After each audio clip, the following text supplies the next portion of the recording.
संपर्करे बाध्य बाधकता ठीक नुहे। जहाकू जेउठी शांति मिलुछि ताकू सेठी छाड़ी देबा उचित।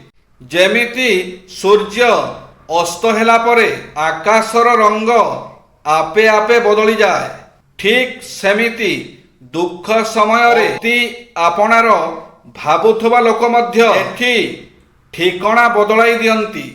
जीवनर वास्तव सत्य बिना निमंत्रण रे कौनसी स्थान को जानतु नाही। सम्मान मिलुनथिबा जगारे बसिबे नाही।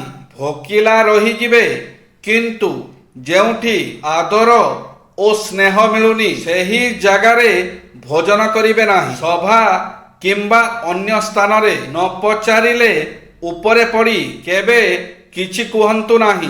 अविश्वासी लोकंक सह संपर्क रखिबे नाही। जाची करी दंडवत बा ओळगी करिबे नाही। जिए जेमिति ताकू सेमिति व्यवहार करिबे। गोटे बापा तांको झियकू कहिले, जेउ घरे मु तोते बाहाघर करुछि सेहिठारे तोर कौनसी अभाव हेबो नाही। झियटी कांदिकी कहिला, कौन सेठारे तुम भली स्नेह करुथिबा बापा आउ मा भली भल पाउथबा लोक मिलिबे?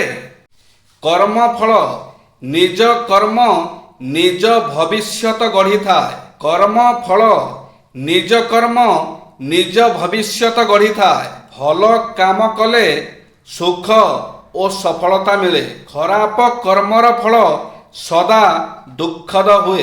कष्ट कर्म एवं धैर्य फलरे सफलता आसे। दया ओ दान कले मंगल हुए। मिछ कहिले विश्वास हानि हुए ओ सम्मान कमी जाए। अधर्म कामर फल एबे किंबा परे भोगिबाकू हुए। सत्य ओ न्याय पालन कले समाजरे सम्मान मिले।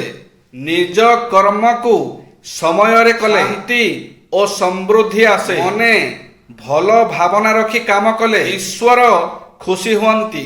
संस्कार विश्वास ही मनीष को गोटिए बंधु हिसाब रे परिचय दे थाए। आउ बेले बेले विश्वास ही मनीष को चिन्हिबारे भूल करि थाए। जय निराट सत्य जे पर्यंत जणे कहूथिब आउ जणे सहुथिब से पर्यंत संपर्क भल था। किंतु जेतेबेले सहिबा लोकटी कहिबा आरंभ करे संपर्क जेते पुराना हेई थाउना काहीकि संपर्क भितरे फाट सृष्टि होई था। आखिर लुह आउ मनर कोह को सबु लोक बुझी पारिबे नाही। जय श्री जगन्नाथ।